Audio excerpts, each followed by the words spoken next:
Any member of Congress who votes there below 1. This impeachment represents an unprecedented and unconstitutional detest America. And away we go. 2. You have cheated. By proceeding with your invalid impeachment, you are violating your oaths of office, you are breaking your allegiance to the Constitution, and you are declaring open war on American democracy. Wow. As I wrote at the time, as for declaring open war on American democracy, well, Trump never pretended to be understated. 4. Paging John Proctor. Whoa boy, so Trump knows Pelosi doesn't actually pray for. I spent more time than I'd like to admit thinking about this and decided that Trump is suggesting that if Pelosi prays for him, it's for his demise. I think. 6. It is a terrible thing you are doing, but you will have to live with it, not I. Nothing is ever Trump's fault. Ever. 7. Fortunately, there was a transcript of the conversation taken, and you know from the transcript, which was immediately made available, that the paragraph in question was perfect. What would a perfect paragraph look like? Do we even know?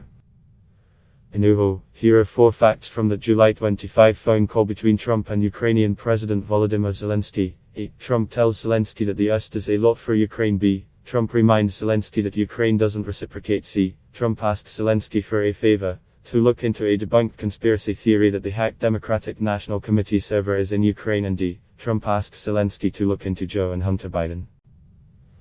To my mind, the White House transcript of the call reads more like a smoking gun than an exoneration. 8.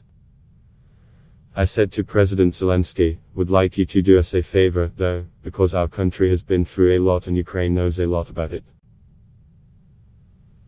I said do us a favor, not me and our country, not a campaign. Trump didn't start making this me versus us argument until the past few weeks.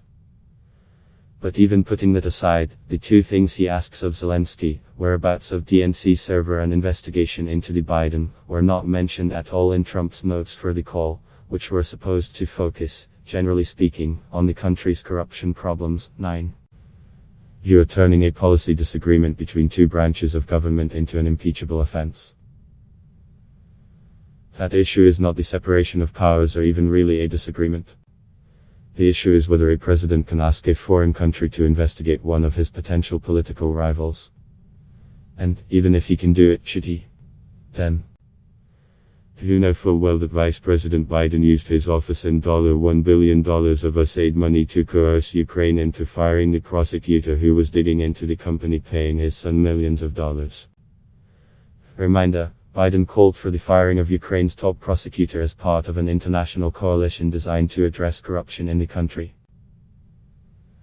There is no evidence of any wrongdoing in Ukraine by Joe or his son Hunter Biden. 11. Now you're trying to impeach me by falsely accusing me of doing what Joe Biden has admitted he actually did. Apples and oranges here. Again, Biden called for the firing of the prosecutor as part of a coordinated and transparent strategy to address corruption in Ukraine. Trump got on the phone with the Ukrainian president and, contrary to the notes prepared for him in advance of the meeting, freelanced to ask him to investigate one of his main rivals for the GOP nomination. 12. President Zelensky has repeatedly declared that I did nothing wrong and that there was no pressure. Zelensky is no dummy. He knows he needs future aid from the US in order to fight the Russians at his borders. Given that, why would he piss Trump off by saying he felt pressure? Also, not for nothing, why is no pressure capitalized? 13. Ambassador Sondland testified that I told him, no quid pro quo. I want nothing. I want nothing. I want President Zelensky to do the right thing, do what he ran on. Yes, Trump did tell us Ambassador to the European Union Gordon Sondland that after the White House had been made aware that Congress was looking into the withholding of military aid. So, 14. Your chosen candidate lost the election in 2016, in an electoral college landslide, 306-227, and you and your party have never recovered from this defeat. The 2016 election ended, days ago. 15. You have developed a full-fledged case of what many in the media call Trump derangement syndrome, and sadly, you will never get over it. An incurable case of TEDs. Call the CDC, Stat. 16. You view democracy as your enemy. Just a reminder here, this is the President of the United States, on official White House stationery, telling the Speaker of the House that she believes democracy is the enemy. Very normal. Nothing to see here. 17. As you know very well, this impeachment drive has nothing to do with Ukraine, and the totally appropriate conversation I had with its new president. Wait. Is this the perfect conversation? Or are we referring to another, totally appropriate conversation here? Either way, Trump did nothing wrong. Ever. 18. Congressman Adam Schiff cheated and lied all the way up to the present day, even going so far as to fraudulently make up, out of thin air, my conversation with President Zelensky of Ukraine and read this fantasy language to Congress as though it were said by me. This claim, which Trump repeats constantly, makes me insane. Because it's just wrong. Here's what Schiff said before paraphrasing what was in the July 25 phone call, in not so many words. This is the essence of what the president communicates. He literally makes clear that he is paraphrasing Trump, not directly quoting him. Why is this a thing? 19. You conducted a fake investigation upon the democratically elected President of the United States, and you are doing it yet again. To be clear, Pelosi had zero to do with the special counsel investigation into Russian interference in the 2016 election. That was the Justice Department under Trump. Also, that investigation wasn't fake. It led to a number of arrests and prison sentences, not to mention documenting the deep and broad efforts of the Russian government to meddle in the 2016 election to help Trump and hurt Hillary Clinton. 20. And by the way, when I speak to foreign countries, there are many people, with permission, listening to the call on both sides of the conversation. Again, Trump misses the point here. The issue is not that other people were listening. The issue is what he told Zelensky, even with people listening. If he talks like that when he knows people are on the line, how does he talk on the sidelines of summits and the like when there are far less staff nearby? 21. You are the ones interfering in America's elections. You are the ones subverting America's democracy. I am rubber and you are glue. Whatever you say bounces off me and sticks to you. 22. If you truly cared about freedom and liberty for our nation, then you would be devoting your vast investigative resources to exposing the full truth concerning the horrifying abuses of power before, during, and after the 2016 election, including the use of spies against my campaign.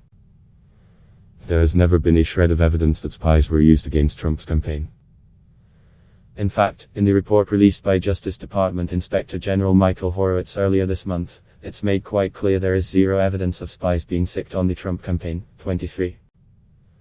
Any member of Congress who votes in support of impeachment against every shred of truth, fact, evidence, and legal principle, is showing how deeply they revile the voters and how truly they detest America's constitutional order.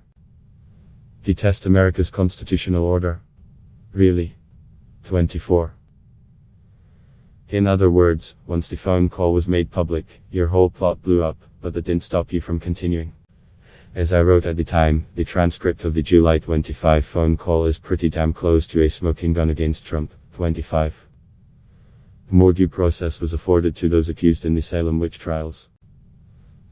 Paging John Proctor. 26. This is nothing more than an illegal, partisan attempted coup that will, based on recent sentiment, badly fail at the voting booth. Definitely not illegal. Or a coup. 27. Your legacy will be that of turning the House of Representatives from a revered legislative body into a star chamber of partisan persecution. Not to be a contrarian here, but pretty sure that no matter what happens with impeachment, Pelosi's legacy will be as the first female Speaker of the House. 28. You apparently have so little respect for the American people that you expect them to believe that you are approaching this impeachment somberly, reservedly, and reluctantly. No intelligent person believes what you are saying. Really? And how did Trump learn to glean people's real motives? Is that some sort of device you can buy on Amazon? If so, send me a link. 29. I write this letter to you for the purpose of history and to put my thoughts on a permanent and indelible record. This will go down on your permanent record. The Violent Femmes. 100 years from now, when people look back at this affair, I want them to understand it, and learn from it, so that it can never happen to another president again. Yeah, this feels like a good place to end.